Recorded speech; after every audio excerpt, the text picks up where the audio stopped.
Ini kita berbicara seks dalam edukasi ya Bapak Ibu ya. Jujur Bapak Ibu ya, permasalahan seperti ini itu sangat membuat orang candu. Ini kebiasaan yang merajalela hari ini, kebiasaan buruk. Jadi Bapak Ibu, kenapa hari ini orang diberikan tontonan-tontonan yang tidak senonoh? Kita ambil contoh perfilman Bapak Ibu. Kita ambil contoh perfilman. Perfilman kita hari ini itu sudah sangat hancur, sehancur-hancurnya. Sangat hancur. Ada film-film yang tidak benar. Itu kan keluar di beranda Bapak Ibu kalau punya Facebook itu. Keluar itu. Apa film-filmnya itu? Ipar adalah maut. Itu Nabi dah kata Pak. Itu ngambil dari hadis Nabi. Uniknya adalah itu diambil dari hadis Nabi. Ipar adalah maut. Yang melakukannya, kalau bahasa orang Malaysia itu porno yang tersembunyi. Namanya porno yang tersembunyi. Judul film kita hari ini perempuan perselingkuhan. Coba lihat pakaiannya Bapak Ibu. Pakaiannya seperti apa? Bagaimana orang-orang yang berkerudung itu seperti apa? Memang pada akhirnya baik, tapi ada tapinya, ada. Apa tapinya? Pakaian perempuan sama sekali tidak bermoral dan tidak beradab. Itu yang menjadi tontonan. Pertanyaannya adalah, akankah itu menjadi sebuah candu? Iya. Laki-laki kalau dikasih tontonan, yang tontonannya itu tidak senonoh. Kalau bahasa lainnya tontonan-tontonan yang seksi seperti itu membuat mereka candu, akan mencari tahu. Jangankan umur 50, jangankan umur 40, umur 70 tahun, cari. Coba Bapak Ibu bayangkan. Itu yang tersebar hari ini.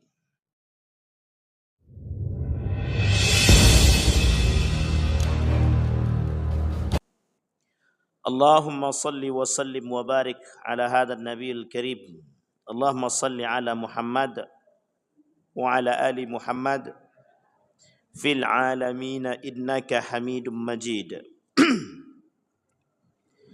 Ya ayyuhan nasu ittaqu rabbakumul ladzi khalaqakum min nafsin wahidah wa khalaqa minha zawjaha wa batha minhuma rijalan katsiran wa nisaa'a wattaqullaha alladzi tasaaluna bihi wal arham innallaha kana 'alaikum raqiba. Wa qala Allah ta'ala ya ayyuhalladzina amanu taqullaha wa qulu qawlan sadida yuslih lakum a'malakum wa yaghfir lakum dhunubakum wa may yuti'illaha wa rasulahu faqad faza fawzan 'azima. Bapak Ibu sekalian yang berbahagia, mudah-mudahan di maghrib ini Allah limpahkan rahmat dan karunia-Nya kepada kita semua. Allah berkahi, Allah sehatkan, Allah kuatkan, Allah jadikan kita istiqamah dalam ketaatan. Allah anugerahkan anak-anak yang soleh dan solihah. Allah berikan tempat terbaik bagi kedua orang tua kita yang telah mendahului kita dan untuk kita kelak di hari kiamat. Dan Allah terima amal ibadah kita. Dan Allah kumpulkan bersama orang-orang yang siddiqina was-salihina was-syuhada. Amin ya rabbal alamin. Bapak Ibu sekalian yang berbahagia, bagaimana kabar Bapak Ibu di maghrib ini? Sehat atau tak sehat? Masya Allah. Lama rasa tak bersua kayaknya. Kayaknya sih memang lama ya. Sudah mau 2 bulan atau 3 bulan ya? 2 bulan. Ini bulan ketiga. Alhamdulillahirabbil alamin. Bulan kemarin beliau menghubungi, kebetulan istri mau melahirkan. Dan sekarang sudah lahiran Bapak Ibu. Terima kasih atas doanya Bapak Ibu. Alhamdulillah. Cuma ada cumanya itu.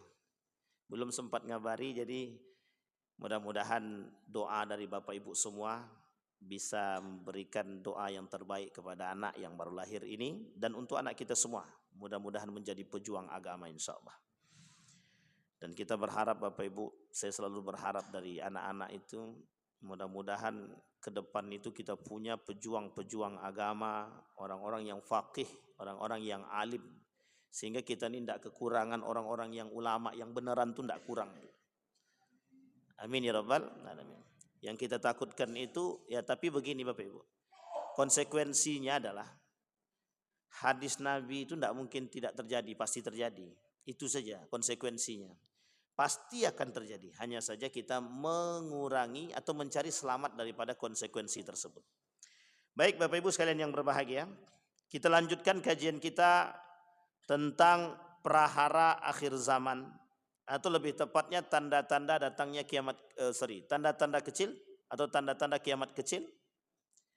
Dan itu bersifat fitnah yang akan datang. Jadi begini Bapak Ibu, dalam konsep akhir zaman ini, dalam konsepnya hari kiamat ini, itu ada yang harus dipahami oleh kita semua. Bahwa kata Nabi itu, sebelum datangnya Dajjal itu atau kiamat besar, jadi kiamat besar itu ada 10. Kedatangan kiamat besar itu ditandai dengan munculnya fitnah-fitnah. Nah sebelum nomor 1 di antara 10 itu tadi adalah Dajjal. Sebelum datangnya Dajjal itu akan terjadi kemungkaran, kefasikan, kemaksiatan merajalela semua. Itu sudah pasti terjadi, Masalahnya kalau Dajjal itu insya Allah mudah-mudahan Bapak Ibu tidak akan ketemu itu. Bapak Ibu tidak akan ketemu, insya Allah tidak akan ketemu. Kita tidak mendahului Allah, tapi insya Allah kita berdoa kepada Allah semoga kita tak ketemu dengan Dajjal, Ya'jud wa Ma'jud dan lain sebagainya. Karena itu 10 tanda kiamat besar. Tapi sebelum tanda kiamat besar itu datang, ada namanya tanda kiamat kecil. Nah dalam tanda kiamat kecil itu ada namanya prahara-prahara atau fenomena-fenomena yang terjadi. Dan umat Islam termasuk kita itu berada pada posisi itu. Sehingga ada yang mengatakan apakah kita hari ini berada di akhir zaman? Ada yang mengatakan betul, kita di akhir zaman. Gitu. Dari mana mereka mengatakan bahwa kita di akhir zaman? Bermunculan fenomena-fenomena yang dikatakan oleh Nabi dalam hadis dia.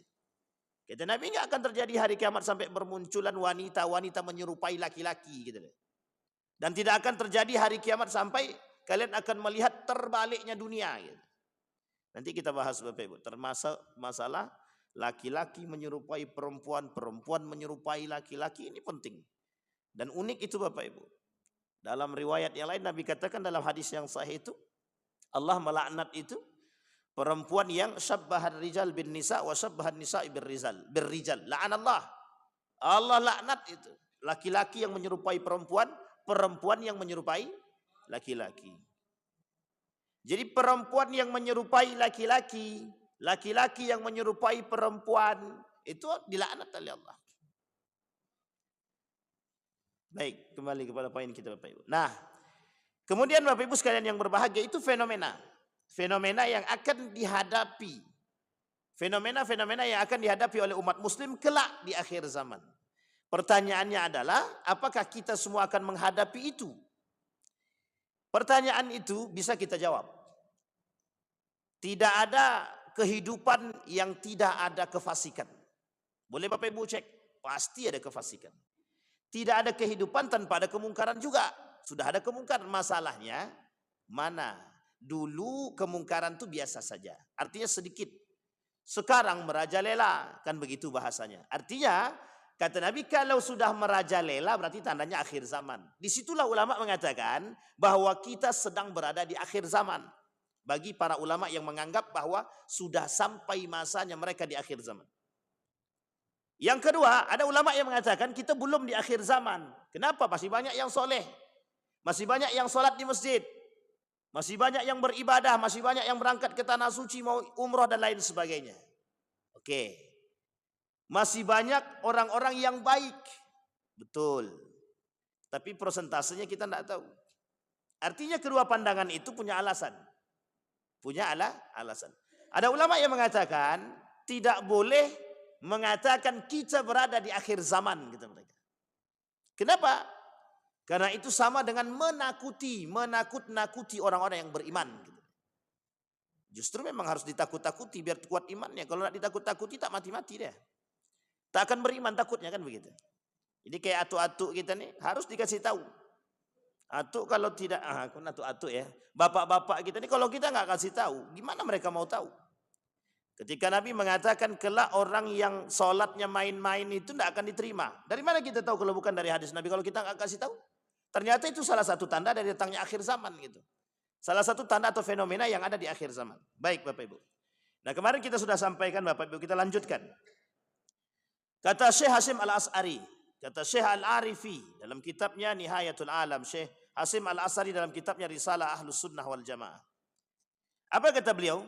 Menukil perkataan baginda Nabi Muhammad sallallahu alaihi wasallam. Kata beliau, "Idza zaharatil qainat wal ma'azif wa syuribatil khumur wa la'ana akhiru hadhihi al umma awwalaha." Rawahu Tirmidzi an Abi Hurairah radhiyallahu anhu aidan. Apa kata Nabi? Tidak akan terjadi hari kiamat sampai akan bermunculan orang-orang, mohon maaf, biduan-biduan cantik. Gitu. Itu yang ngomong Nabi, bukan saya. Sekarang saya tanya, Bapak Ibu sudah muncul atau belum? Bukan muncul, Ustaz. Bukan muncul lagi, sudah menggoda, kata dia. Kata bapak-bapak. Kalau ibu-ibu enggak, kata goda. Sekarang saya tanya ibu-ibu. Nabi bilang dalam hadis dia, dan itu menjadi perdebatan para ulama dan saking hebohnya itu, tentang musik. Musik itu diharamkan apa tidak? Ada yang berani mengharamkan musik? Harus ada yang berani, itu ikhtilaf. Ada yang mengatakan musik itu haram, tak ada masalah, itu pendapat. Hadisnya sahih. Kalau mereka berpandangan bahwa makna larangan itu haram. Ada ulama yang mengatakan, ada. Imam Ahmad bin Hanbal, dia mengatakan bahwa makna daripada larangan daripada main musik itu diartikan sebagai pengharaman. Karena dalam hadis itu ada dua. Ada dua makna larangan. Kalau dilarang bermain musik itu ada dua maknanya. Kalau tidak haram berarti makruh. Tapi ada hadis yang lain. Ada tentang ma'azif. Iya. Yang diartikan ma'azif itu melalaikan. Sehingga yang dimaksud dengan mengharamkan itu yang melalaikan. Kata ulama yang tidak mengharamkan musik. Sampai di sini paham Bapak Ibu ya. Jadi itu perdebatan. Yang diperdebatkan adalah kalimat ma'azif. Apa kata Nabi? Akan muncul biduan dan akan muncul orang-orang senang dengan bermain musik. Ma'azif. Alat gendang, alat pukul dan lain sebagainya. Ada yang dibenarkan Ustaz, Robana. Ya, oke. Dibenarkan betul. Bahkan ada yang mengatakan lebih dibenarkan lagi ketika Nabi masuk. Ketika Nabi masuk ke rumah salah seorang diundang, kemudian dalam undangan tersebut ada orang main gendang. Dan Nabi kemudian tidak berbicara. Nabi diam saja. Dan ini menjadi bagi mereka dalil bahwa kebolehan itu. Sehingga para ulama berbeda pendapat. Ulama itu ada dua. Ada ulama hadis, ada ulama fikih. Mesti berbeda pendapat itu. Ulama hadis akan berkata, sebagian mengatakan bahwa musik itu haram. Tapi ulama fikih tak. Tapi dari mana dasarnya? Sama, hadis. Apa yang menyebabkan mereka berbeda pendapat? Di situ Bapak Ibu, kita perlu menghargai siapapun yang berpendapat karena pemahaman mereka. Jadi jangan kita remehkan. Setiap orang yang mengatakan sesuatu mesti ada dalilnya, Pak. Haram kata mereka ada dalilnya. Dan itu ulama mengatakan, ada ulama yang mengharamkan. Dan ada yang ulama yang mengatakan mubah, diperbolehkan. Ada, bahkan ada yang mengatakan makruh, tergantung pada derajat hukum. Tetapi ulama sepakat mengatakan keharaman musik itu yang melalaikan. Itu sepakat itu semua. Kalau dibahas tentang kalimat melalaikan. Itu sepakat itu. Sekarang pertanyaan kita kembali kepada poinnya. Apa pada poinnya? Dalam hadis Nabi. Apa maksud idza dhaharatil khainat wal ma'azif, kalau sudah tersebar dan masyhur dan merajalelanya biduan dan musik. Pertanyaan itu sederhana Bapak Ibu. Lebih senang dengar musik apa dengar baca Quran? Jawab dengan jujur Bapak Ibu. Enggak berani jawab. Lebih senang kita dengar musik atau baca Quran? Musik. Berarti tanda kiamat jadi kan? Betul lah, betul. Itu yang menjadi persoalan kita hari ini. Yang harus kita pertanyakan, yang harus kita persoalkan adalah bagaimana orang dengan musik dan dengan Al-Quran. Itu perbandingan yang nyata. Kenapa kita perbandingkan dengan yang kita katakan itu perbandingan yang nyata? Karena lebih banyak orang suka dengan musik daripada dengan Al-Quran. Mereka tahu kok hukum Al-Quran. Al-Quran itu syifaun. Betul, sifat Al-Quran adalah syifa, penyembuh, penenang, yang memberikan ketenangan. Pertanyaannya, kalau dengar musik tenang apa tidak? Tenang juga. Betul ya? Tenang juga. Yang mengatakan tenang itu siapa? Yang mengatakan tak tenang siapa? Pertanyaannya, kalau baca Quran tenang, kalau mendengarkan baca Quran tenang, kemudian kalau mendengar musik tenang, mana di antara dua yang berpahala? Baca Quran, mendengarkan musik, mendengarkan Al-Quran berpahala, membaca Al-Quran berpahala. Pertanyaannya kita pilih yang mana? Pilih yang berpahala itu yang tak berpahala, itu saja pertanyaannya. Saya yakin lebih memilih yang maaf. Jangan disinggung. Sama kita tuh. Lebih memilih musik dengan catatan kami pengen relaksasi. Loh, berarti Al-Quran tidak bisa memberikan ketenangan kalau tidak relaksasi. Yang dimaksud oleh Nabi adalah orang lebih condong mencari musik daripada Al-Quran. Itu yang terjadi hari ini. Sekarang saya tanya lagi Bapak Ibu. Lebih banyak orang nonton konser Islami atau biduan? Coba Bapak Ibu cek. Kalau ada orang mengadakan pernikahan, ada wanita yang nyanyi, bajunya kurang, mohon maaf, kurang jahitannya, atau tak kurang duit bayarnya, itu lebih rame ketimbang yang biasa-biasa saja. Coba yang didatangkan itu, mohon maaf gitu. Ini kami akan ada pernikahan. Salah satu hiburannya adalah lomba baca Al-Quran. Atau mendengarkan orang mengaji. Itu enggak ada yang datang tuh. Yang datang ya orang-orangnya itu aja tuh. Yang kuat-kuat iman aja tuh. Tapi kalau yang satu lagi, biasanya kalau Oceanu itu yang mengadakan nikah aja. Mesti ada musiknya. Nah nanti biduan-biduan tuh pakainya sempit-sempit. Itu rame yang datang itu. Kapan rame? Tengah malam. Kalau siang mungkin tak ramai. Tapi ramai yang datang di malam hari. Kenapa? Karena mereka memperjualbelikan wanita. Mereka perjualbelikan musik untuk mencari daya tarik. Yang harus Bapak Ibu pikirkan adalah, yang harus kita pikirkan bersama. Begitu berhasilnya kaum liberal menjual agama ini. Begitu berhasilnya kaum munafik menjual agama ini. Begitu berhasilnya mereka dalam memisahkan kita daripada agama. Dari mana kita tahu? Lebih banyak orang mendengarkan musik daripada Al-Quran. Lebih banyak orang mendengarkan musik daripada Kurang terkenal apa Abdurrahman Sudais? Kurang terkenal apa Mahir Al-Muaqli? Sudah bisa kita dapatkan MP3-nya. Ketika kajian ngaji beliau, itu paling kalau direkam, tidak sampai 1 juta. Paling rata-rata yang mendengar, yang melihat hanya ratusan ribu. Tapi coba mohon maaf. Lagu-lagu yang hits itu. Bisa sampai 45 juta itu. Bisa jutaan yang nonton. Artinya apa? Prosentasenya jelas. Orang yang senang ke musik lebih banyak daripada senang ke Al-Quran. Betul apa salah? Pertanyaan kemudian muncul. Kita mau masuk dalam bagian yang mana? Yang senang ke Al-Quran atau ke musik? Itu aja. Itu yang bisa jawab Bapak Ibu. Kalau saya jawab di sini nanti banyak tersinggung. Karena jelas kita yang bisa menilai. Nah, itu yang menjadi persoalan kita hari ini. Maka Nabi kata, kemunculan biduan, kemunculan musik, memang perdebatan ulama tentang musik, tapi kecintaan orang, rasa senang orang terhadap musik itu sudah berlebihan. Sudah berlebihan. Bahkan sampai muncul dalam benak orang-orang hari ini, yang mohon maaf jangan tersinggung, orang-orang awam itu. Kalau kami mengadakan acara baik pernikahan atau hajatan apapun, kalau tidak ada musik, kalau tidak ada organnya, nggak enak, nggak ada hiburan. Begitu bahasanya Pak. Sehingga mohon maaf, ada kesyirikan yang muncul setelahnya, ada. Apa kesyirikan yang muncul? Dan ini saya alami Bapak Ibu. Uniknya adalah ketika hajatan-hajatan itu menghadirkan, mohon maaf ya, kita menghadirkan musik dan lain sebagainya. Tapi satu sisi, kita juga menghadirkan pawang-pawang hujan, biar tidak hujan. Itu kemusyrikan yang nyata yang dilakukan oleh umat manusia hari ini. Ada orang begitu, jangan bilang tak ada. Karena banyak yang datang, yang nanya, Ustaz tahu enggak di mana pawang hujan? Besok anakku mau nikah, jangan sampai hujan Ustaz. Dan ini terjadi Pak, bukan hanya pada masa kita, Khalifah Harun Ar-Rasyid. Khalifah Harun Ar-Rasyid ini terjadi. Satu ketika Abu Nawas sedang duduk di pasar. Ketika sedang duduk di pasar, datang seorang pemuda. Apa kata pemuda tersebut? Aku mendengar Sianu, salah satu pejabat kerajaan, mencari pawang hujan agar ketika acara pernikahan anaknya tidak hujan. Abu Nawas diam saja.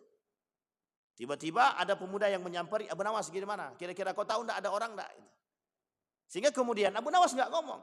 Mereka tawarkan lagi, mau enggak kau jadi pawang hujan? Kata dia. Apa kata Abu Nawas? Bertemu dengan orang yang punya hajatan.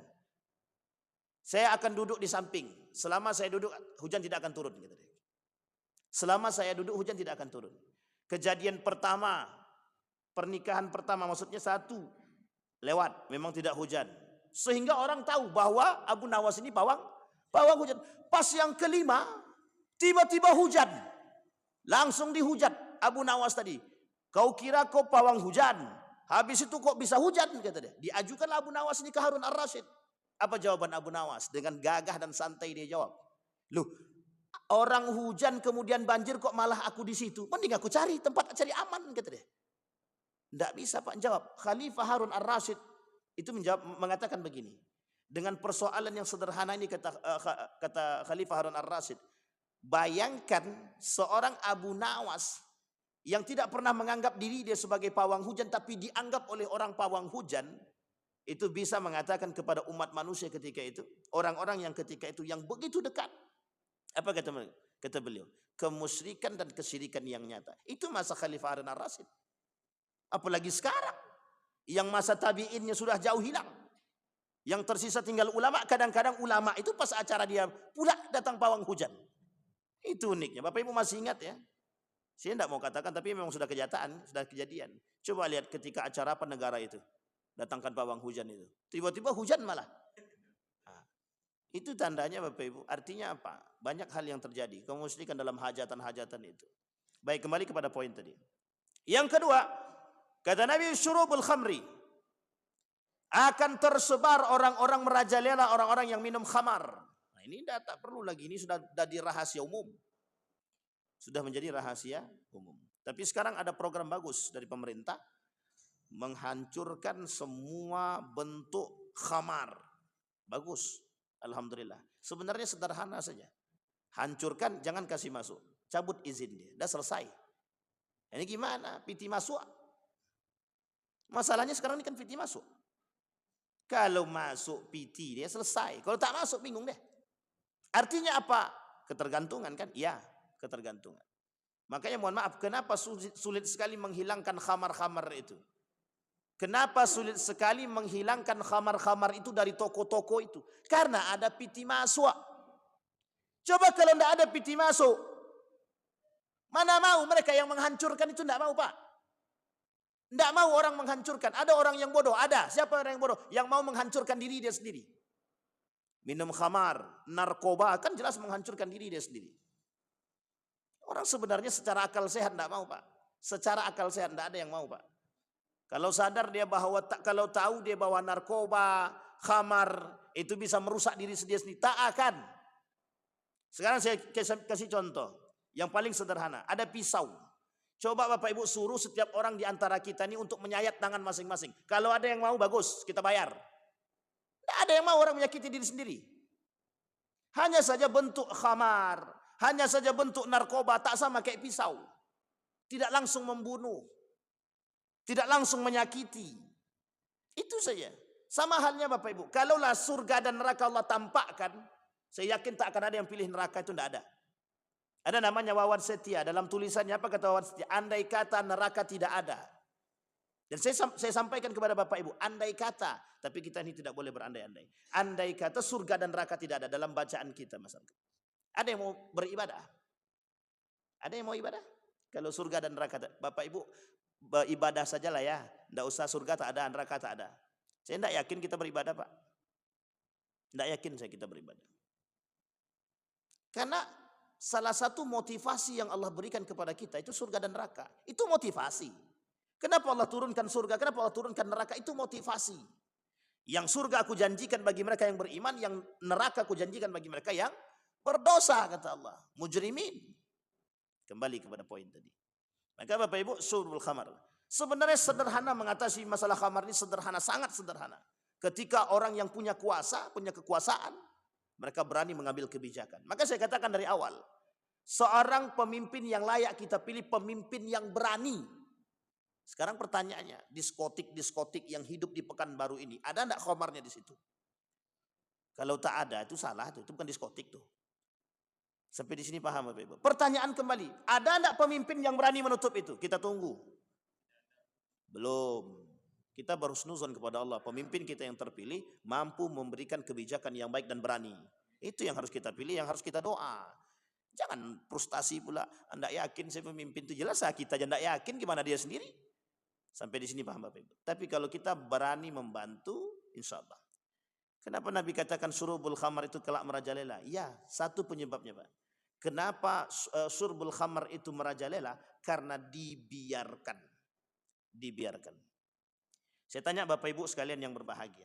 Kalau ada orang yang jualan khamar, toko jual, di dalam toko itu ada jual bir bintang gitu, atau kamput. Bapak Ibu berani enggak? Bang, tutup.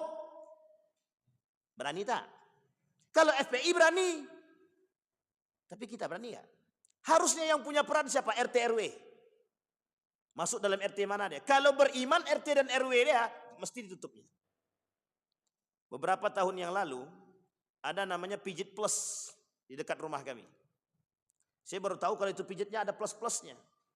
Saya datangin RW-nya. Kalau Bapak tidak berani tutup, saya ajak masyarakat untuk bakar tempat ini. Bapak tinggal pilih saja, saya bilang itu.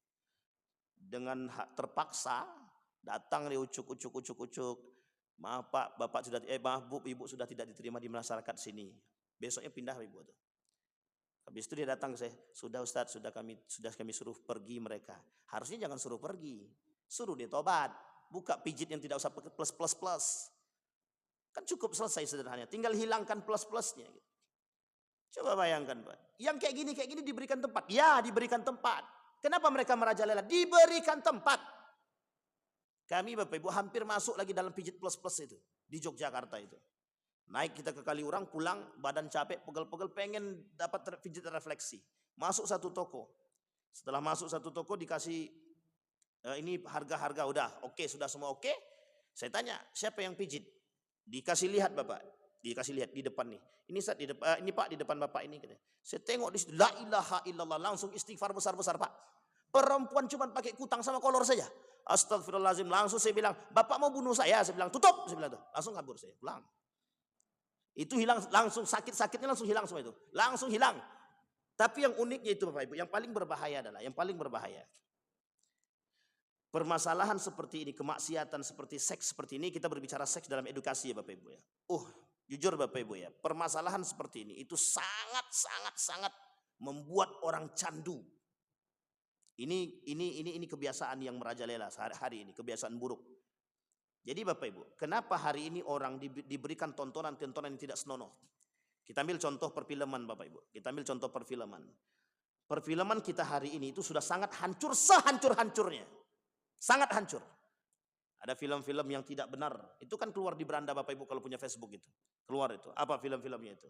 Ipar adalah maut. Itu Nabi dah kata Pak. Itu ngambil dari hadis Nabi.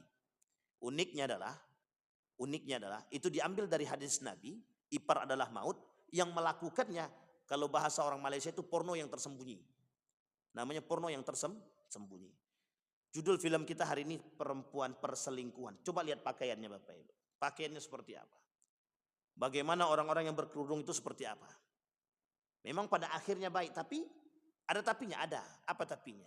Pakaian perempuan sama sekali tidak bermoral dan tidak beradab. Itu yang menjadi tontonan. Pertanyaannya adalah, akankah itu menjadi sebuah candu? Iya. Laki-laki kalau dikasih tontonan, yang tontonannya itu tidak senonoh. Kalau bahasa lainnya tontonan-tontonan yang seksi seperti itu membuat mereka candu. Akan mencari tahu. Jangankan umur 50, jangankan umur 40, umur 70 tahun, cari. Coba Bapak Ibu bayangkan. Itu yang tersebar hari ini. Masih ingat cerita seorang pemuda yang alim, yang saleh. Dengan wanita tidak terjerumus. Disuruh bunuh anak tidak mau. Dosa kata dia. Disuruh minum khamar tidak mau juga. Tapi akhirnya pilihan dia yang paling sederhana, dosanya cuma minum khamar kata dia. Setelah dia minum khamar apa yang terjadi? Perempuan dihabisi, anak dibunuh. Tiga-tiganya libas. Coba bayangkan, pengaruh khamar merusak akal. Tapi Bapak Ibu, pengharaman khamar itu tidak langsung diharamkan oleh Allah. Pengharaman khamar itu 3 tahapan itu. Tahapan yang pertama Allah katakan itu tidak bermanfaat. Jangan dekati sholat kalau kalian sedang mabuk kata dia. Sahabat bertanya, jadi setelah sholat boleh kami mabuk kata dia. Nabi tak jawab. Karena itu unik Pak. Karena Nabi tak bisa mengharamkan, yang bisa mengharamkan Allah. Yang punya hak menghalalkan dan mengharamkan secara mutlak adalah Allah. Sekarang kan tidak. Siapapun bisa mengharamkan. Haram kata dia. Itu manusia sekarang. Jadi sudah bisa memiliki hak sendiri dia. Dan lebih daripada Tuhan. Mengkafirkan orang, mengharamkan orang. Itu sudah terjadi. Kembali kepada poin tadi Bapak Ibu. Ini tak beranjak-beranjak dari satu hadis nih. Kembali kepada poin tadi. Apa yang terjadi? Laki-laki tersebut hanya karena khamar saja. Itu merusak semua. Maka Bapak Ibu, sudah dilakukan penelitian. Apa penelitiannya? Dampak daripada minum khamar, hilang akal sehat. Hilang akal sehat.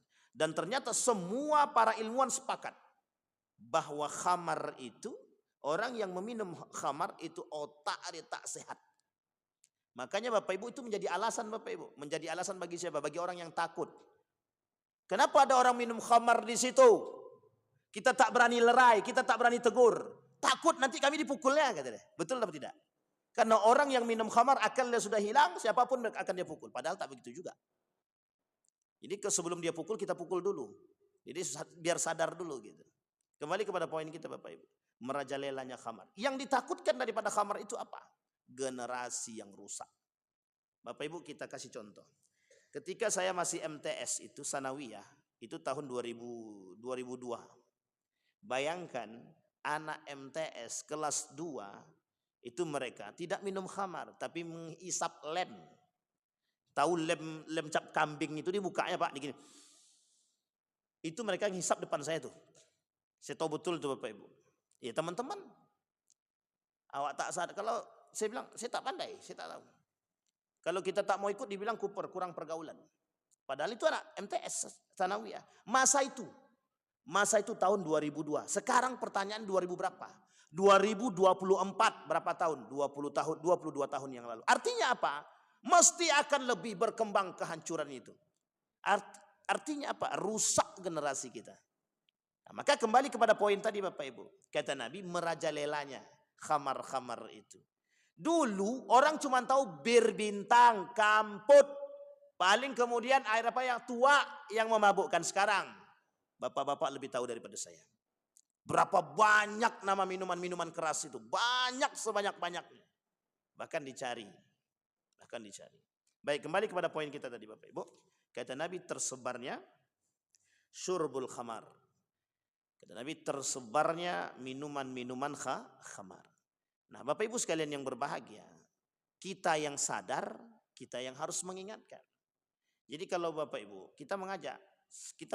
FPI itu selalu mengajak Bapak Ibu. Saya belajar daripada FPI itu dalam poin pentingnya adalah begitu mereka mengajak orang untuk memberantas kemungkaran. Salah satunya adalah khamar. Kenapa mereka berani? Karena dalilnya adalah kemungkaran. Al-amru bil ma'ruf wan nahyu anil munkar. Al-amru bil ma'ruf kita sholat, pribadi kita masing-masing kita kuat Pak. Ngaji, tahajud, duha itu baik Pak. Baik sangat. Tapi ternyata di balik al-amru bil ma'ruf ada satu yang Allah sebutkan lagi, an-nahyu anil munkar. Seberapa kuat kita dengan an-nahyu anil munkar? Persentasenya 100% dan 20%. 20% dari umat muslim yang melakukan an-nahyu anil munkar. 100% di antara mereka, 80% yang melakukan al-amru bil ma'ruf. Saking sedikitnya yang melakukan an-nahyu anil munkar. Jadi kalau seandainya an-nahyu anil munkar itu tersebar merata, khamar, biduan, biasa aja kan? Ya kenapa? Ya karena kita tadi. Kita ambil contoh, ada orang mohon maaf punya hajatan, mengundang wanita yang tak senonoh pakaiannya. Ada enggak yang berani menegur? Uang RT RW-nya menikmati? Betul apa salah? Itu kembali kepada kita masing-masing Bapak Ibu. Maka Bapak Ibu, peran Bapak Ibu sebagai warga yang harus mencerdaskan yang lain. Itu penting.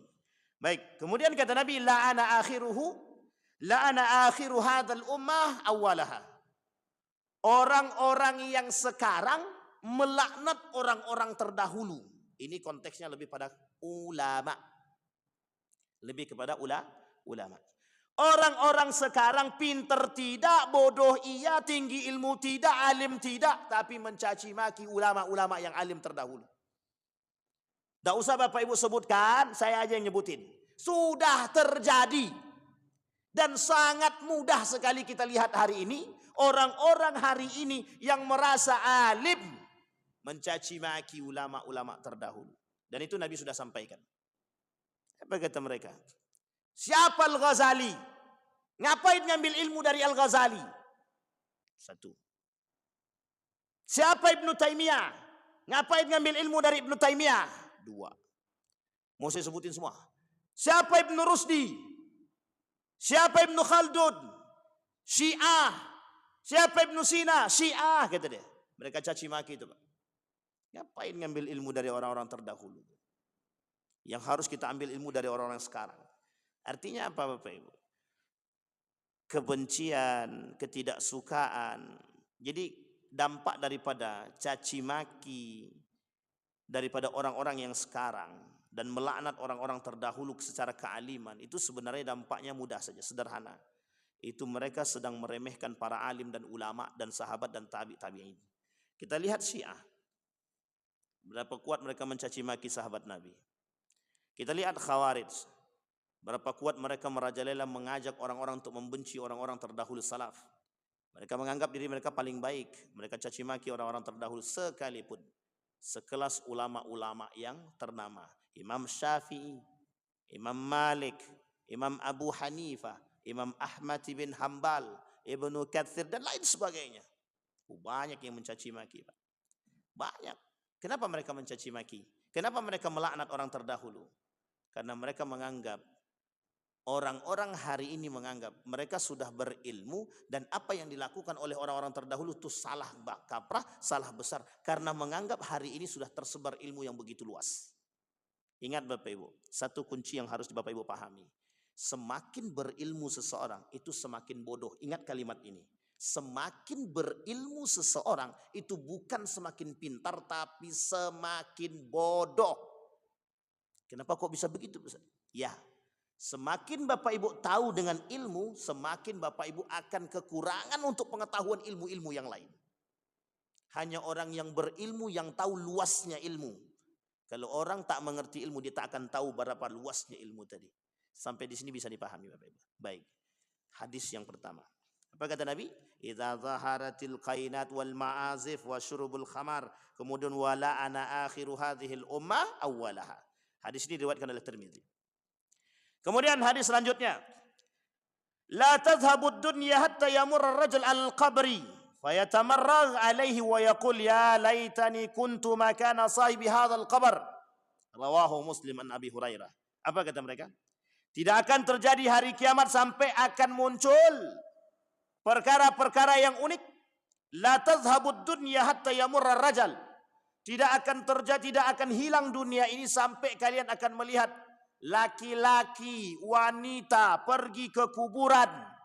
Mereka berguling-guling. Tahu guling-guling? Meratapi kematian orang-orang dengan yang tidak selayaknya.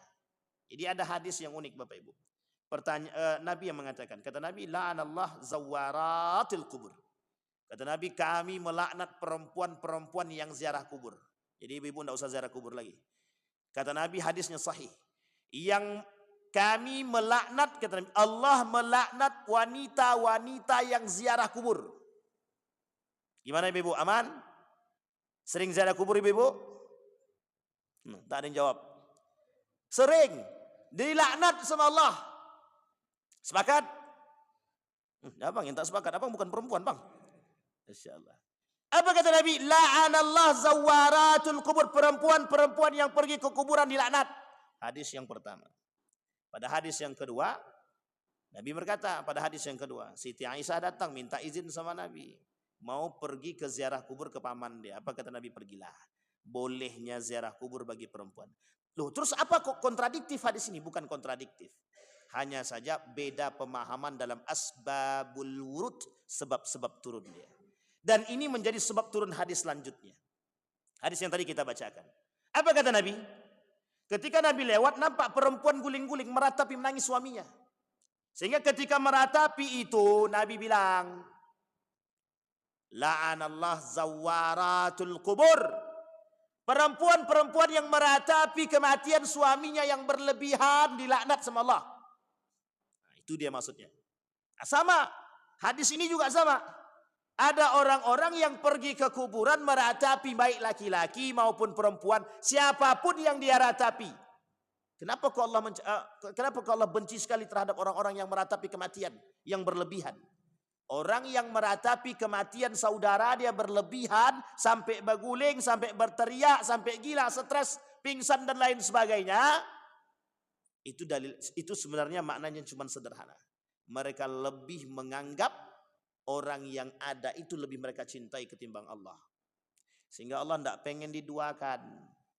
Buktikan, pernah tidak kita pingsan ketika kita beribadah kepada Allah? Ya Allah, pingsan. Saking sedihnya. Kenapa tidak? Jarang kita lihat orang hari ini itu pingsan. Misalnya Bapak Ibu, misal ada orang bermaksiat. Anggaplah dia maksiat itu, mohon maaf, ketinggalan sholat. Saya punya guru Bapak Ibu. Cuman satu sholat dia ketinggalan. Dalam mazhab Syafi'i kan boleh dikodok ya. Ketinggalan satu sholat saja. Dan itu hanya terlambat, bukan meninggalkan, terlambat. Sepanjang hari dia menangis. Mulai dari sejak terlambat itu dia tak mau sekolah. Tak mau di sekolah. Sampai datang seorang ustadz kepada beliau untuk menjelaskan hal demikian. Saking takutnya Pak untuk meninggalkan sholat. Menangis dari awal sampai zuhur. Bingung orang tuanya, gimana nih? Kalau sekarang ada nggak kayak gitu? Ya Allah, tadi aku tidak sholat ya Allah. Kata dalam hati, akan nanti bisa kodok, selesai gitu. Atau nanti aja lah. Gitu. Atau tidak usah sholat sama sekali, nanti tobat aja lagi. Kan selesai. Orang berpikir begitu. Itu yang dimaksud Bapak Ibu. Orang hari ini ketika mereka bermaksiat, tidak ada satupun di antara kita, bukan tidak ada, mungkin jarang, sangat jarang, yang meratapi kesalahan itu berlebihan. Tidak ada. Tapi kalau yang mati anak dia, yang mati suami dia, wow. Nah itu yang dimaksud oleh Nabi. Sangat berlebihan. Maksudnya apa? Nuqsanul iman. Kata Ibnul Qayyim al-Jauziyah, orang yang meratapi kematian manusia, itu nuqsanul iman. Kata Imam Hasan al-Basri, boleh menangisi orang-orang yang mati, yang meninggal itu boleh. Tak ada masalah. Karena memang kesedihan. Tapi jangan pernah berlebihan. Artinya apa? Bagaimana mengukur tingkat cinta kita kepada manusia dan cinta kita kepada Allah. Ketika manusia meratapi kematian manusia yang kehilangan itu, mereka sedang tidak punya iman. Nabi kata, kelak di akhir zaman kalian akan melihat orang-orang yang kekurangan iman. Ketika mereka kehilangan harta, mereka berlebihan. Ketika mereka kehilangan anak, mereka berlebihan. Ketika mereka kehilangan istri, mereka berlebihan. Ketika mereka kehilangan suami, mereka berlebihan, orang tua dan lain sebagainya. Itu yang dikatakan oleh Nabi dalam hadis ini. Itu yang dimaksud oleh Nabi dalam hadis. Apa maksudnya? Nuqsanul iman, satu. Yang paling berbahaya bukan itu. Betapa tingginya manusia sudah menduakan Allah dengan manusia. Jadi seolah-olah tidak ada Allah lagi. Aku lebih baik mati bang, kalau abang mati tidak hidup lagi. Ya Allah, cabutlah nyawaku karena suami aku mati. Berlebihan apa tidak itu? Kalau sempat dimatikan sama Allah, senang hati apa tidak? Tak senang. Belum tentu senang. Nah, itu menjadi persoalan kita. Kalau banyak pahala tak masalah. Mintalah mati sama Allah. Kalau banyak pahala. Sekarang saya tanya Bapak Ibu, udah banyak belum pahalanya? Kalau ada yang ngaku banyak pahala, berarti curiga kita nih. Baik. Baik Bapak Ibu sekalian. Nah, yang terakhir, yang ketiga. La taqumus sa'ah hatta tarau umuran 'idhaman lam tuhadditsu biha anfusakum yatafaqamu sya'nuha fi anfusikum wa tas'aluna hal kana nabiyyukum dzakara lakum minha dzikra wa hatta tarawul jibal tazula an amakiniha. Rawahul Imam Ahmad wa Tabrani an Samrah bin Jundub radhiyallahu an. Apa kata Nabi? Tidak akan terjadi hari kiamat sampai kalian akan melihat umuran idhaman, perkara-perkara besar yang terjadi. Lam tuhaddisu biha anfusakum, kalian tidak akan saling berbicara dan berkomunikasi ketika itu terjadi. Yatafaqamu sya'nuha fi anfusikum, setiap orang di antara kalian saling mencari keselamatan. Wa tas'aluna hal kana nabiyyukum dzakara lakum minha dzikra.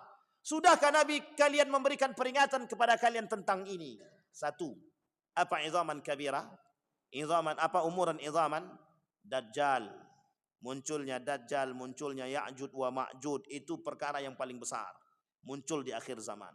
Kemudian kemungkaran merajalela, kemaksiatan merajalela, perzinahan merajalela. Dan semuanya, musik merajalela. Semua itu akan merajalela kelak di hari kiamat. Di akhir zaman akan merajalela. Sehingga ketika itu, orang yang sudah terjerumus dan merasa ketakutan, zalzalah, Tahu zalzalah Bapak Ibu? Goncangan di mana-mana. Kita ambil contoh. Ketika terjadi longsor, gempa bumi, gunung meletus. Ada enggak orang-orang berbicara? Bang, mau diskusi, masih diskusi. Kok gunung itu meletus ya? Gitu. Kira-kira ada enggak orang gunung sedang meletus dia berdiskusi gitu. Tuh kalau sempat dia berdiskusi mati duluan tuh. Enggak akan ada maksudnya apa? Dalam kondisi seperti itu mereka akan kebingung. Setiap orang akan berpikir tentang diri mereka masing-masing. Kata Nabi, kelak di akhir zaman perkara-perkara besar itu akan terjadi. Apa contohnya? Banjir. Apa contoh yang lain? Gempa bumi. Apa contohnya? Longsor, gunung meletus, hutan terbakar. Itu masuk dalam kategori itu sebenarnya. Hanya saja orang hari ini terlalu pintar. Gempa bumi itu kan karena gesekan lempeng. Ya betul. Itu secara keilmiahan betul itu. Berarti bukan berarti hadis Nabi tidak ilmiah. Perlu juga dipahami secara spiritualitas. Akibat perbuatan ulah tangan manusia. Sekarang kita ambil contoh misalkan. Banjir. Bisa tidak kita sebabkan karena ulah tangan manusia? Yang suka bakar pohon. Yang suka membelah bukit. Sehingga tak ada lagi tempat kita untuk berlindung. Yang suka buang sampah sembarangan. Itu kan ulah tangan manusia sendiri tuh. Ngaku beriman tapi buang sampahnya sembarangan. Jangan ngaku beriman. Orang beriman buang sampah tuh di tempat sampah. Bukan di atas karpet. Pertanyaan saya adalah, betul atau salah? Ini yang bilang betul sedikit nih. Yang bilang tak betul, bukan tak bilang tak betul, saat betul banget yang paling banyak gitu. Baik, sampai di sini paham Bapak Ibu? Artinya apa? Idhaman kabirah kata Nabi. Umuran idhama, umuran kabirah, akan terjadi perkara-perkara besar. Nah, Bapak Ibu sekalian yang berbahagia, kita melihat hari ini sering terjadi gempa bumi, hujan panas itu tak lagi sesuai dengan prediksi BUMKG. Apa namanya? BMKG. Sudah tidak sesuai prediksi itu. Diprediksikan bulan Januari hujan, ternyata tak hujan. Kenapa? Apa sebabnya? Karena sesuatu itu belum tentu bisa melebihi kekuasaan Allah. Tidak mampu mendahului kekuasaan Allah. Kalau Allah berkehendak, memang begitu Bapak Ibu. Menjelang akhir zaman, menjelang hari kiamat itu atau di akhir zaman itu bermunculan perkara-perkara itu. Hanya saja Bapak Ibu, mohon maaf ya Bapak Ibu, ini kunci poin kita Bapak Ibu sebelum kita tutup. Hanya saja di akhir zaman itu orang tidak lagi, saking sombongnya dengan ketinggian ilmu yang mereka miliki, mereka menganggap sesuatu yang terjadi itu bukan ada kaitannya dengan agama. Misal banjir tsunami misal. Mereka akan katakan, ini bukan masalah, ini bukan ujian Allah. Masih jauh kita dengan kiamat. Gitu. Tapi bisa jadi itu percikan daripada yang diinginkan oleh Allah. Agar manusia mengambil pelajaran dari apa yang terjadi.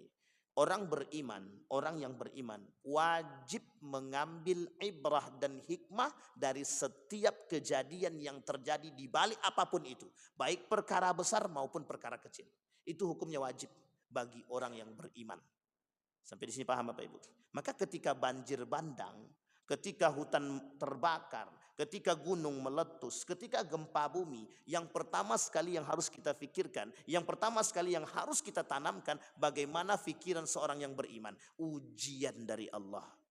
Itu penting Pak. Kenapa begitu? Ya karena kalau kita tidak begitu, kita tidak akan pernah memuji Allah. Tidak akan pernah memuji Allah. Gunung meletus, Mbah Marijan mati. Itu kan karena lahar panas saja. Betul. Tapi coba lihat sebelumnya. Kedustaan dia, kemungkaran dia, kesyirikan dia kepada Allah. Terjadi apa tak terjadi? Nampak apa tak nampak? Itu menjadi poin penting Pak bagi kita untuk memperhatikan hal demikian. Bisa dipahami Bapak Ibu? Baik, sudah siap semuanya Bapak Ibu untuk menghadapi akhir zaman? Siap atau tak siap? Wajib siap. Siap atau tak siap, kita wajib siap. Mudah-mudahan bermanfaat bagi kita semua. Mudah-mudahan ada baiknya bagi kita. Mudah-mudahan bisa membuat kita semakin bersiap sebelum menghadapi datangnya hari kiamat. Dan mudah-mudahan Allah matikan kita sebelum datangnya hari kiamat. Fa'tabiru ya ulil absar la'allakum tuflihun. Assalamualaikum warahmatullahi wabarakatuh.